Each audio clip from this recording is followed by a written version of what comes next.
तो बहुत बहुत स्वागत है आप सभी का राजस्थान लाइव में और मैं हूं आपके साथ प्रीति। तो थल सेना अध्यक्ष विपिन रावत राजस्थान के माउंट आबू दौरे पर हैं। इस दौरान उन्होंने आबू रोड के शांतिवन पहुंचे थल सेना अध्यक्ष ने जिसे कि जीरावल के शहीद की विधवा आमिया देवी का शाल और मोमेंटो देकर सम्मानित किया। साथ ही थल सेना प्रमुख ने कहा है कि सेना का जवान सम विषम परिस्थिति में सुरक्षा की कमान ताने खड़ा रहता है। बदलते परिवेश में आतंकवाद सिर उठाने लगा है, जिसके चलते ही सेना द्वारा कड़ी कार्यवाही की जाती रही है। साथ ही उन्होंने कहा है कि भविष्य में ऐसी कार्यवाही जारी रहेगी। उसी तरह हमारी सेना भी शांति के प्रयासरत है। सेना के लोगों की सुरक्षा के प्रति कृत संकल्प है। एक दिवसीय दौरे के तहत आबू रोड पहुंचे रावत ने संस्थान की मुख्य प्रशासक का दादी जानकी से मुलाकात की, उनका आशीर्वाद दिया। इसके बाद हेलीकॉप्टर से उदयपुर के लिए रवाना हो गए। और आपकी संस्था में एक अद्भुत सा मेल है, क्योंकि we are both messenger of peace. जैसे कि बताया गया, राजयोगी ब्रह्म कुमार ब्रिजमोहन ने कहा कि आप भी हमारे साथ हैं, चाहे वो शांति का माहौल हो, चाहे वो अन्य किसी तरह का माहौल हो, आप हमारे साथ साथ। तो गहलोत सरकार के कैबिनेट मंत्री बीकानेर पश्चिम विधायक बीडी कल्ला मंत्री बनने के बाद पहली बार आज बीकानेर आते समय श्री डंगरूगढ़ के तेलियासर गांव में बाबा काल भैरव के मंदिर पहुंचे, जहां उन्होंने बाबा भैरवनाथ की पूजा की और राज्य खुशहाली की कामना की है। बता दें कि जब भी मंत्री बने हैं बीडी कल्ला, तब पहले तेलियासर भैरव मंदिर में दर्शन करने के बाद अपने गृह क्षेत्र में गए हैं।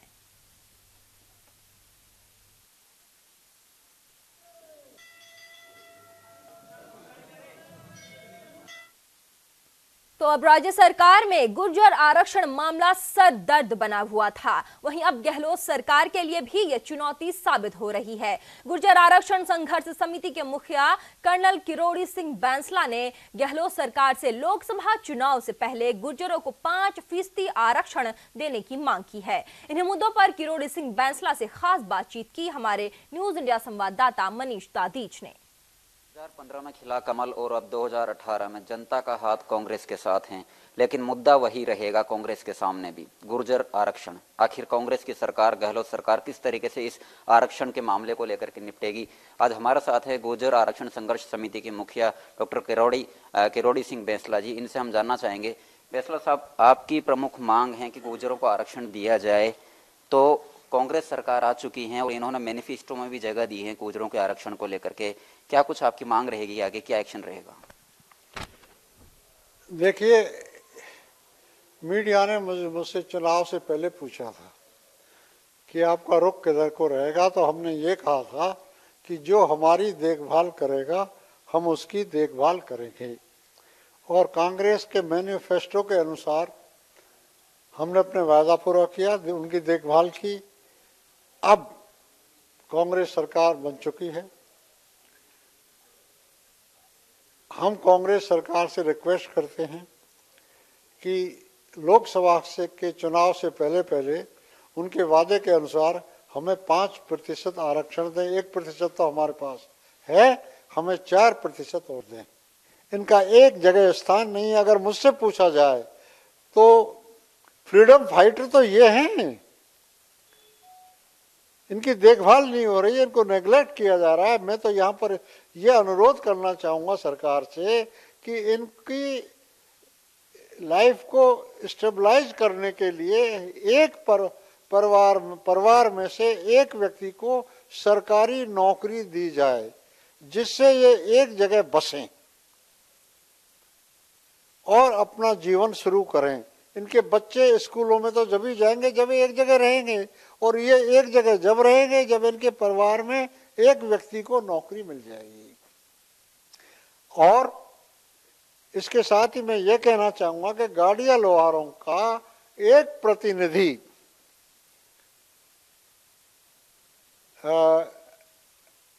विधानसभा में नियुक्त किया जाए।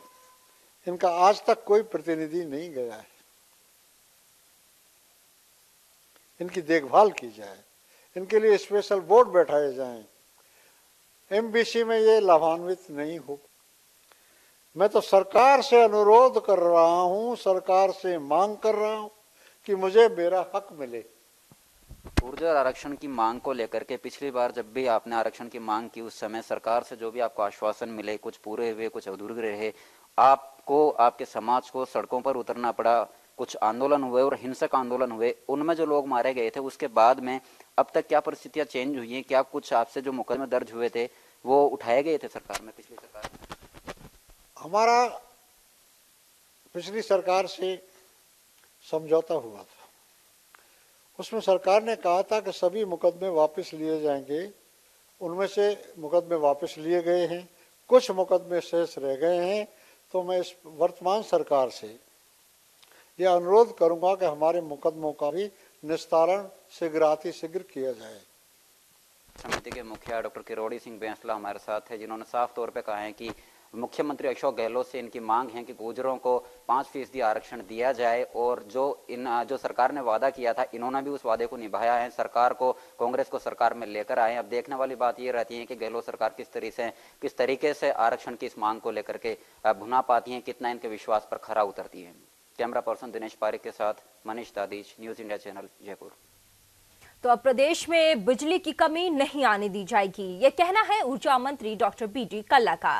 दरअसल ऊर्जा मंत्री बीडी कल्ला जयपुर से बीकानेर जाते समय सीकर जिले के लक्ष्मणगढ़ नेशनल हाईवे पर विद्युत विभाग के अधिकारियों और कर्मचारियों से मिले। इस दौरान अजमेर विद्युत नगर के एमडी बीएस बाबू के नेतृत्व में माला और साफा पहनाकर भव्य स्वागत किया। इस मौके पर पत्रकारों से मुखातिब होते हुए ऊर्जा मंत्री बीडी कल्ला ने कहा है कि राजस्थान में बिजली की कोई कमी नहीं आने दी जाएगी। हम सबसे पहले तो विद्युत के जनरेशन पर ध्यान देंगे, फिर ट्रांसमिशन लॉसेस को कम करेंगे और उपभोक्ताओं को अच्छी क्वालिटी की बिजली मिले, किसानों को, आम उपभोक्ताओं को, इस पर ध्यान देंगे। सर, जैसे शेखावाटी इलाके के अंदर बिजली की भारी कमी रहती है, कटौती भी ज़्यादा होती है, इसमें किस तरीके क्या डील किया जाएगा? हम बिजली के मामले में राजस्थान को सरप्लस बनाएंगे, आप चिंता मत करो, और कहीं बिजली की कमी नहीं आने देंगे। तो उधर बीजेपी ने कांग्रेस सरकार के किसानों के कर्ज माफ करने की घोषणा पर सवाल उठाए हैं। पार्टी के प्रदेश अध्यक्ष मदन लाल सैनी ने कहा है कि किसानों के कर्ज माफ करने के साथ ही सरकार ने यह नहीं बताया है कि उसका पैसा कहां से लाया जाएगा। उन्होंने कहा है कि सरकार ने बिना किसी वित्तीय स्वीकृति और प्रशासनिक प्रक्रियाओं को पूरा किए कर्ज माफी की घोषणा किसानों के साथ छलावा है। साथ ही उन्होंने आरोप लगाया है कि झूठ के सहारे बनी यह सरकार किसानों की कर्ज माफी की घोषणा से उनको बहलाने का प्रयास किया है। वहीं उन्होंने वृद्धावस्था पेंशन में वृद्धि का स्वागत करते हुए सवाल उठाया है कि इसे कैसे पूरा करेगी, इसके बारे में नहीं बताया गया है। उन्होंने जैसे किसानों को 2 लाख रुपए माफ करने का जो एक घोषणा पत्र में बात कही थी और फिर एक लाइन में बात कह दी कि कर्जा माफ किया जाता है। एक प्रशासनिक प्रक्रिया होती है सरकार के खजाने से, एक पैसा इधर जाने में, दूसरा पैसा उधर जाने में। फाइनेंस की स्वीकृति होती है, ऐसी कोई स्वीकृति नहीं ली गई और किसान को बहलाकर उनके साथ उनका वोट लेकर सरकार बनाई। ये झूठे वादों पर बनी सरकार है। ऐसे इन्होंने पेंशन में पैसे बढ़ाए हैं, उसका स्वागत करते हैं, लेकिन उसका भी फाइनेंस का पैसा कहां से आएगा, कैसे आएगा, ये उन्होंने नहीं कहा है। तो भारतीय जनता पार्टी राज्यसभा में 3 तलाक के बिल के पारित होने के प्रति आशान्वित है। पार्टी के अध्यक्ष मदन लाल सैनी ने इस बारे में संकेत देते हुए बताया है कि पार्टी और सरकार समान विचारों वाले और विरोधी दलों और नेताओं के संपर्क में है और उन्हें इस बिल की अच्छाइयों के बारे में बताया जा रहा है। उनका मानना है कि राज्यसभा में यह बिल बहुमत के साथ पारित हो जाएगा।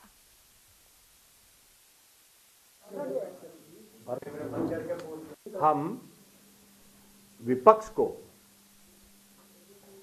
इस एक्ट को पास करने के लिए बातचीत करेंगे, उनके नेताओं से चर्चा करेंगे। इस कानून को बनने से क्या लाभ होने वाला है, इस विषय में बताएं। तो भारतीय जनता पार्टी के पंचायती राज संस्थाओं के उपचुनाव में अपनी जीत पर खुशी जताई है। पार्टी ने 14 वार्ड में से 7 स्थानों पर जीत दर्ज की है। पार्टी के अध्यक्ष मदन लाल सैनी ने कहा है कि कांग्रेस ने विधानसभा चुनाव में झूठे वायदे करके सरकार तो बना ली, लेकिन केवल एक पखवाड़े के भीतर ही उसकी पोल खुल गई है। कांग्रेस की पराजय इस बात का संकेत है कि लोग उसको नाकार रहे हैं और लोकसभा चुनाव में यह एकदम साफ नजर आ जाएगा।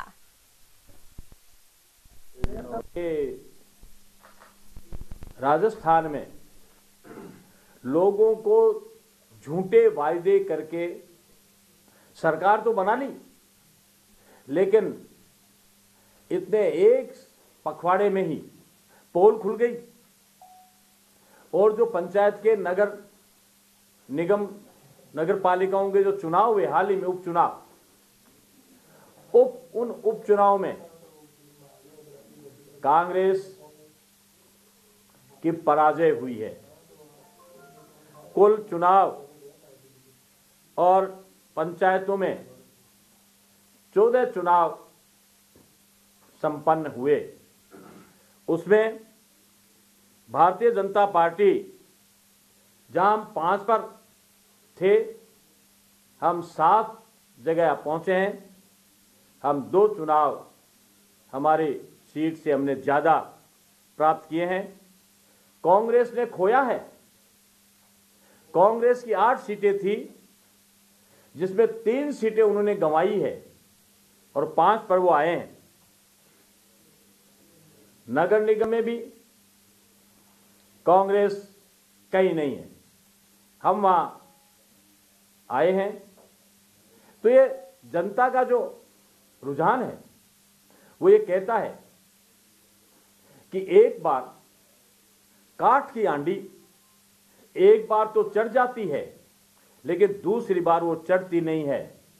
लोकसभा के आने वाले चुनाव में कांग्रेस की पराजय होगी। लोग उनके झूठे वायदों से तंग आ चुके हैं और भारतीय जनता पार्टी के कार्यकर्ता ने कमर कसी है कि पिछली हार का बदला ब्याज सहित चुकाएंगे और 25 के 25 सीट भारतीय जनता पार्टी के खाते में हम लाएंगे।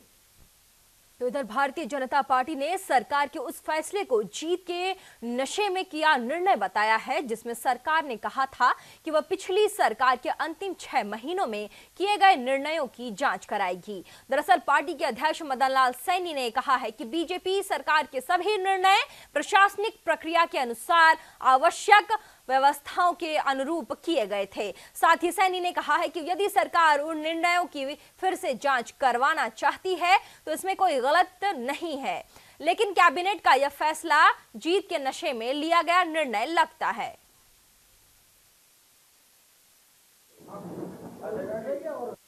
पिछले 6 महीने के कार्यकाल के वो समीक्षा करें, सरकार समीक्षा करे, लेकिन हमारे जितने भी निर्णय हुए सब निर्णय प्रशासनिक प्रक्रिया के अनुसार जो आवश्यकताएं हैं, जो व्यवस्थाएं हैं, उनके अनुसार सब सही और सटीक निर्णय किए गए हैं और सारे निर्णय कानून और नियम को ध्यान में रखकर किए गए। वास्तव में ये निर्णय करना उनकी हड़बड़ी और जीत के नशे में लिया गया ये निर्णय है। तो इधर बीजेपी ने अपने पार्टी कार्यालयों के लिए आवंटित जमीनों की खरीद के मामले में कड़ा रुख अपनाया है। इसको लेकर पार्टी के अध्यक्ष मदन लाल सैनी ने कहा है कि जमीनों की खरीद में पूरी प्रक्रिया का पालन किया गया है। सभी जमीनों के लिए पैसा जमा कराया गया है। सभी सौदे पारदर्शिता से किए गए हैं और किसी नियम और कानून का उल्लंघन नहीं किया गया है। इसमें कोई अनियमितता नहीं बरती गई है। फिर भी यदि सरकार को इसमें कोई अनुचित लगता है तो वह जरूर जांच कराए। यदि हमारी जमीन गलत आवंटित हुई है तो सरकार को हक है, हमारी नहीं, किसी ने भी यदि धोखा देकर गलत प्रभाव का उपयोग करके कोई लाभ प्राप्त किया है तो सरकार को हक है। लेकिन हमारे जितने कार्यालयों के लिए जमीन हमने ली है, जो सरकार की मान्य प्रक्रिया है उस प्रक्रिया के अनुसार फाइलें लगी हैं, जमीनें देखी हैं, उसके बाद में पैसा जमा कराया है, उसके बाद में ऑर्डर हुए हैं। इसलिए वो कोई घर का धंधा नहीं है, सारा सरकारी प्रक्रिया के अनुसार सारा हुआ है, इसलिए बिल्कुल ठीक है। तो राजस्थान के शिक्षा मंत्री के बयान पर बीजेपी ने सवाल खड़े कर दिए हैं। दरअसल शिक्षा मंत्री गोविंद सिंह डोटासरा के उस बयान का विरोध किया है जिसमें स्कूली पाठ्यक्रम को बदलने की बात कही गई थी। पार्टी के नेता जितेंद्र सिंह कारंग ने कहा है कि डोटासरा ने महाराणा प्रताप के बारे में जिस तरह की टिप्पणियां की है, हम उसका कड़ा विरोध करते हैं। उन्होंने इस मामले में डोटासरा और मुख्यमंत्री से माफी की मांग करते हुए कहा है कि यदि उन्होंने अपने बयान पर माफी नहीं मांगी तो पार्टी के कार्यकर्ता उनका हर विरोध करेंगे। देखिए, जिस तरीके से राजस्थान के शिक्षा मंत्री ने, माननीय डोटासरा जी ने, महाराणा प्रताप और अकबर की जो तुलना करने का स्टेटमेंट उनका आया है, मैं कड़े शब्दों में निंदा करता हूं। और कहाँ विदेशी आक्रांता अकबर, कहाँ महाराणा प्रताप। जिस तरीके से कांग्रेस ने एक सांप्रदायिक रंग देने की इसको प्रयास की है, कांग्रेस वालों को समझना चाहिए कि महाराणा प्रताप के सेनापति आखम का सूरी थे। और जिस तरीके से एक महाराणा प्रताप ने भीलों की उसकी सेना थी, पूंजीपति उसके भामाशाह थे, जिस तरीके से उन्होंने एक सामाजिक सौंदर्य बनाने का प्रयास किया और जिस तरीके से एक नया रंग देने का प्रयास करे, माननीय डोटासरा जी और राजस्थान के मुख्यमंत्री या तो माफी मांगे, नहीं ये राजस्थान की जनता सड़कों पे उतरेगी। माननीय शिक्षा मंत्री का जगह जगह विरोध होगा। इसलिए आज मैं आपके माध्यम से माननीय मंत्री जी को ये चेतावनी देना चाह रहा हूं, ये राजस्थान का अपमान है। कहाँ विदेशी आक्रांता अकबर, कहाँ महाराणा। तो इधर जयपुर के वीआईटी कैंपस में 29 और 30 दिसंबर को आयोजित हुए वैदिक ब्राह्मण कल्याण परिषद के चौथे राष्ट्रीय सम्मेलन में यूपी, बंगाल, हरियाणा, राजस्थान, मध्य प्रदेश, छत्तीसगढ़, दिल्ली समेत तमाम प्रदेशों से समाज के लोग हिस्सा ले रहे हैं। सम्मेलन में कई महत्वपूर्ण प्रस्ताव पास हुए। संगठन का नया ऐप भी लॉन्च किया गया। इस दौरान समाज में उत्कृष्ट योगदान देने वाले विभिन्न प्रदेशों से आए समाज के लोगों का सम्मान किया गया। ऐसे में वैदिक ब्राह्मण कल्याण परिषद के राष्ट्रीय अध्यक्ष सुभाष कौशिक ने पत्रकारों से बातचीत करते हुए कहा है कि समूचे देश में समान नागरिक संहिता लागू करते हुए सरकार कश्मीर से धारा 370 तत्काल प्रभाव से हटाए ताकि सबका सम्मान हो और देश में अमन चैन बना रहे।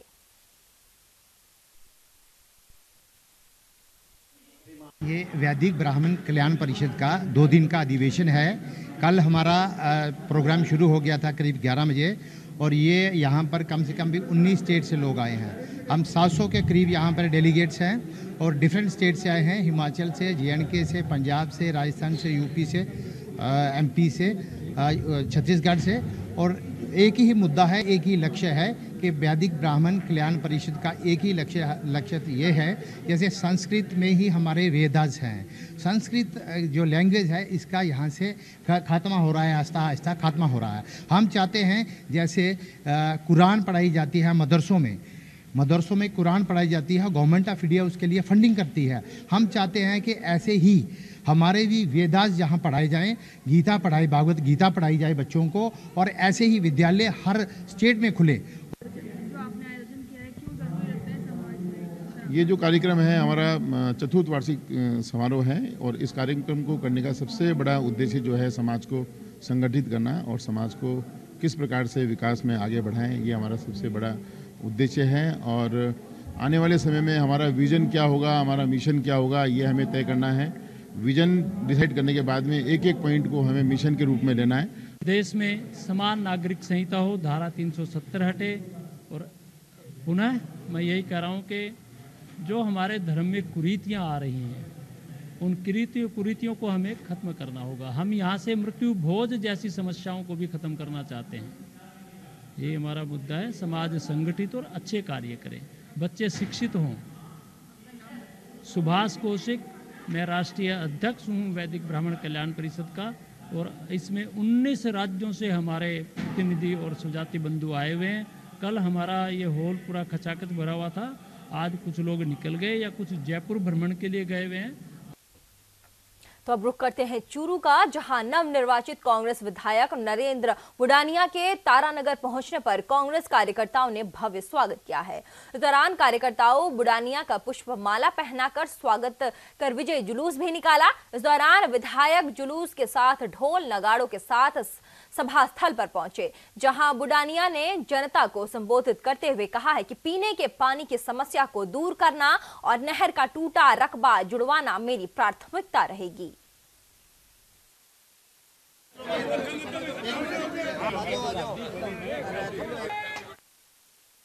तो अब राजस्थान के श्रीगंगानगर में खुलेआम बाल विवाह हो रहा है। वहीं बाल विवाह की जानकारी मिलते ही बाल कल्याण समिति और चाइल्ड लाइन के सदस्यों ने मौके पर पहुंचे हुए विवाह समारोह का रुकवा दिया और परिजनों से उम्र की जानकारी ली। इस दौरान लड़की की उम्र छोटी पाई गई, जिससे प्रशासन ने लड़की के माता पिता को पाबंद कर दिया।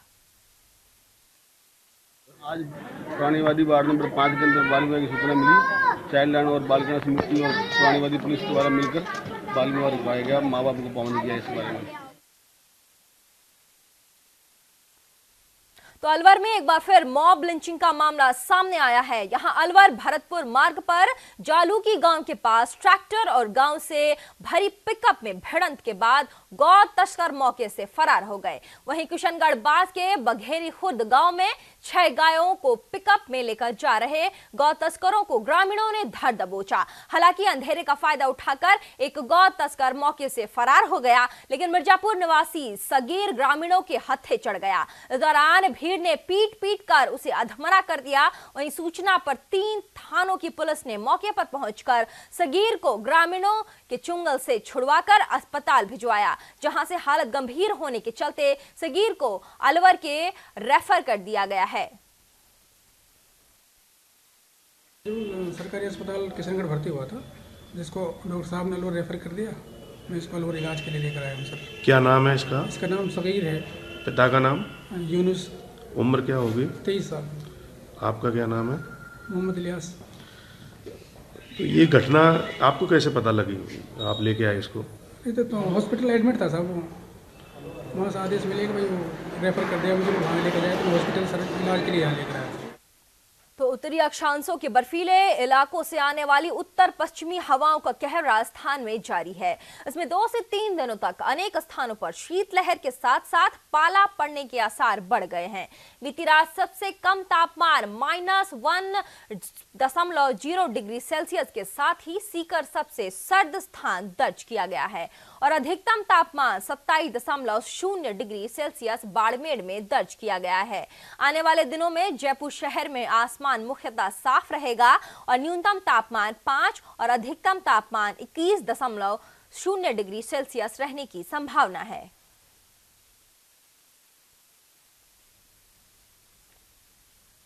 तो प्रदेश में नई सरकार की ओर से पिछले 5 सालों में शिथिल पड़ी निःशुल्क दवा योजना को एक बार फिर फ्लैगशिप योजना बना गति देने की बात भले ही कही जा रही हो, लेकिन फिलहाल योजना का हाल बेहाल है। जहां योजना में दवाओं का टोटा तो है, वहीं अभी मिल रही आधी अधूरी दवाओं के लिए भी मरीजों को खासी मशक्कत लंबी कतारों में करनी पड़ रही है। देखिए इस पर एक स्पेशल रिपोर्ट।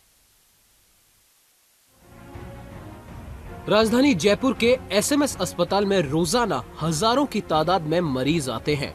मरीजों को परेशानी ना हो, इसके लिए सरकार ने मुख्यमंत्री निशुल्क दवाओं के काउंटर्स भी संचालित कर रखे हैं। लेकिन इन काउंटर्स के हालातों को देखें तो अव्यवस्थाएं ही काबिज नजर आ रही हैं। बात करें प्रदेश के सबसे बड़े एसएमएस अस्पताल की, तो यहाँ गर्भवती महिलाओं और सीनियर सिटीजन्स के लिए निशुल्क दवा काउंटर्स के बाहर लगी लंबी कतारें परेशानी का सबब बनी हुई है। जिस समय उम्रदराजों और गर्भवती महिलाओं को आराम की सलाह दी जाती है, वहीं कतारों में अव्यवस्थाओं के बीच 9 माह की गर्भवतियों तक को यहाँ कतारों में इन दवाओं के लिए अपनी बारी का इंतजार करना पड़ रहा है। परेशानी के प्रेग्नेंट हूँ मैं, तो 9 महीने पूरे लग गए मेरे, तो उनके लिए अलग से व्यवस्था होनी चाहिए थी और इसी में ही लगना पड़ रहा है। मैं इतनी सारी लेडीज़ों के बाद में भी, और दवाइयाँ भी फिर भी नहीं मिलती है दवाइयाँ। और ना कोई लेडीज से अगर पूछते हैं तो जाने भी नहीं देती है आगे कि भाई, वो बोलती नहीं पीछे से ही लगो, फिर वापस से दूसरी लाइन में लगना पड़ता है, ना दवाइयाँ मिलती ना कुछ मिलती है। उनके लिए हमारे लिए व्यवस्था होनी चाहिए कि मतलब अलग से होना चाहिए प्रेग्नेंट लेडी के लिए, उसी में ही नहीं अलग से व्यवस्था होनी चाहिए उनकी। Thank you ma'am. दौसा से आया हूँ, मैंने आता हूँ दवाई लेने के लिए, थोड़ी परेशानी आती है, लाइनों में लगना पड़ता है, इधर उधर भागना पड़ता है, मोहर लगवानी पड़ती है, कभी क्या और कुछ नहीं प्रॉब्लम। वहीं बुजुर्ग मरीज तो कतारों के बीच ही जमीन पर बैठे दिखाई पड़ रहे हैं। उसके बाद हाथ लगती है तो वही इक्का दुक्का दवाएं। मरीजों का कहना है कि अस्पताल प्रशासन इस मामले में बिल्कुल संवेदनशील नहीं है, जबकि गर्भवती महिलाओं को ऐसे समय पर चक्कर आने से लेकर धक्का मुक्की के बीच अन्य शिकायतें भी हो सकती हैं, जो मानवता के नाते से भी सही नहीं है। वहीं अस्पताल प्रशासन का जवाब भी गैर जिम्मेदाराना ही है कि अभी ऐसी कोई शिकायत ही नहीं आई, शिकायत मिले तो व्यवस्था पर सोचा जाएगा। ऐसे में न्यूज इंडिया के माध्यम से मरीजों ने सरकार और अस्पताल प्रशासन से गुहार की है कि मानवता के नाते कम से कम गर्भवती महिलाओं और सीनियर सिटीजन्स के लिए ही अलग से काउंटर्स की व्यवस्था करी जाए, ताकि उन्हें आए दिन होने वाली इस परेशानी से राहत मिल सके। निश्चित रूप से आपका बहुत सवाल अच्छा है। अभी अस्पताल के अंदर जहाँ तक दवाइयाँ की जो लाइनें बनी हुई है, परंतु तो महिला पुरुष की तो अलग है, परंतु उसमें प्रेग्नेंट लेडी के लिए ऐसी कोई प्रशासन के द्वारा सुविधा अलग से नहीं है। आप देखते हैं कि चलो आज तो शनिवार इसलिए यहाँ मरीजों की संख्या बहुत है तो कम है, वरना औसतन यहाँ करीबन 10,000 के लगभग आसपास आउटडोर में पेशेंट्स आते हैं, जिनमें 35-40% महिलाएं भी आती हैं। अगर प्रेग्नेंट लेडियों के लिए अलग से अगर काउंटर बनाया जाए तो उनको सुविधा होगी। नहीं, प्रेग्नेंट महिलाएं हमारे यहाँ इतनी आती नहीं है, और ऐसा कहीं मेरे नोटिस में भी नहीं आया किसी प्रेग्नेंट महिला को यहाँ पे दवा लेने में दिक्कत आई है। अगर ऐसा कुछ आएगा तो उनके जो अलग, जैसे सीनियर सिटीजन्स के अलग काउंटर है, वहाँ पे पेशेंट कम रहते हैं, तो वहाँ उनको साथ हम व्यवस्था करेंगे। बाकी ऐसा हमें किसी ने कोई शिकायत नहीं की आज तक कि किसी प्रेग्नेंट महिला को लाइन में लगना पड़ा हो या लंबा इंतजार करना पड़ा हो। लेकिन अगर आई है शिकायत तो सर इसके लिए और शिकायत के लिए हम सोचे जो दूसरे काउंटर्स हैं जिनमें कि उनको ज़्यादा लंबा इंतजार नहीं करना पड़े, जैसे सीनियर सिटीजन वाले काउंटर है, तो वहाँ उस काउंटर की व्यवस्था करवाएंगे। मामले में फिलहाल अस्पताल प्रशासन का भी कोई ध्यान इस ओर नहीं है। ऐसे में सरकार बदलते ही एक बार फिर निशुल्क दवा और जांच योजना में सुधार के किए जा रहे दावों में क्या ऐसे मरीजों के लिए भी कोई सुधार हो पाएगा? मानवीयता के इस पहलू को नई सरकार कितनी गंभीरता से ले पाएगी, ये देखने वाली बात होगी। न्यूज इंडिया के लिए जयपुर से डॉक्टर मोनिका शर्मा की रिपोर्ट। राजस्थान लाइव में फिलहाल बस इतना ही। तो देश और दुनिया की बाकी तमाम खबरों को देखने के लिए बने रहिए न्यूज इंडिया के साथ।